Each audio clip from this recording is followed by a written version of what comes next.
Сәлеметсіңдер ме оқушылар? Бүгінгі біздің өтетін сабағымыз 4-ші сынып 39-шы сабақ. Тақырыбы Абай шығармалары ұрпаққа мәңгі мұра. Сөйлемнің бірыңғай мүшелері. Біз сөйлемнің бірыңғай мүшелерін толықтап, дәлелдеп үйренетін боламыз. Ең бірінші тапсырма: мәтінді оқы, Абаймен Жанғұтты шешен.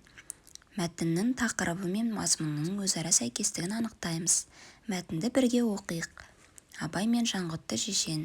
Бірде Жанғұтты шешен Құнанбайдың үйіне келеді. Ол кез Абайдың жас шағы екен. Абай: ата, сізден бір сұрақ сұрауға бола ма дейді. Шырағым, сұрай ғой, депті Жанғұтты шешен. Ата, арзан не, қымбат не, дауасыз не, соны білейін деп едім, депті Абай. Шырағым Абайжан, арзан өтірік, қымбат шындық, ал дауасыз деген кәрілік емес пе? Жанарыңның оты бар екен, ақындығың шығар, маңдайың жазық екен, ойлылығың шығар, халқыңның қалаулы азаматы бол, деп Жанғұтты батасын беріпті. Ал енді мәтін мен тақырыбы мен мазмұны өзара сәйкес келіп тұрма?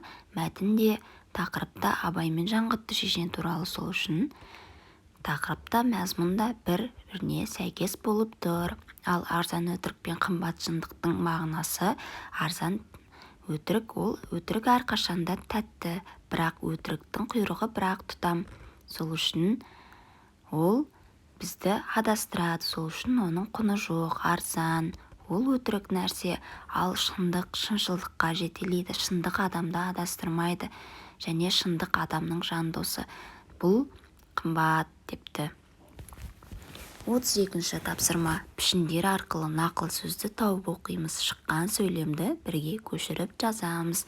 Мына смайликтердің астындағы әріптерді бір-біріне қосып бір нақыл сөз шығарамыз. Енді жауабын бірге көрейік. Бірінші адам, екінші баласына, үшінші адам, төртінші баласының, бесінші бәрі және дос сөздері шықты. Ал енді сендерде қандай нақыл сөз шықты? Өте жылы, әдемі сөз шықты.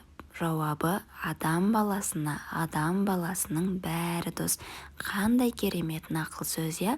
Енді келесі жаттығуға көшеміз. Келесі жаттығу: көп нүктенің орнына тиісті бірыңғай мүшелерді қойып мәтінді көшіріп жазамыз. Алдыңғы тақырыпта өткендегідей, бұл жерде Абай қандай адам? Өте ақылды адам, дана адам. Өздерің кез келген нұсқаны көшіріп жазсаңдар болады. Екінші, ол жастарды кім болуға шақырды? Ізденімпаз, еңбекқор болуға шақырды. Бірыңғай мүшелерді үтір арқылы көбейтіп те жазсаңдар болады. Абайдың қандай екендігін сендер де білесіңдер. Оны кез келген өздерің білетін ақпаратқа алмастырыңдар.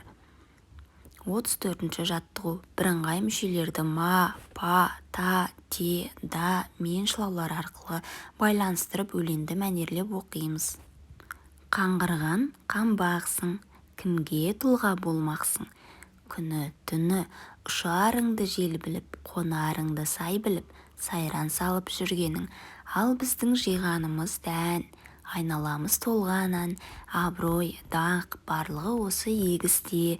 Бидайдың сөзі осымен бітті, қамбақ жөніне сытты. Дұрысын айтқан бидай, қамбақ, оны өздерің салмақта. Бұл жерде көп нүктемен тұрған күні түні, және де абырой, даңқ, бидай, қамбақ. Енді осы сөздерге шылауларды жалғаймыз. Қалай шықты?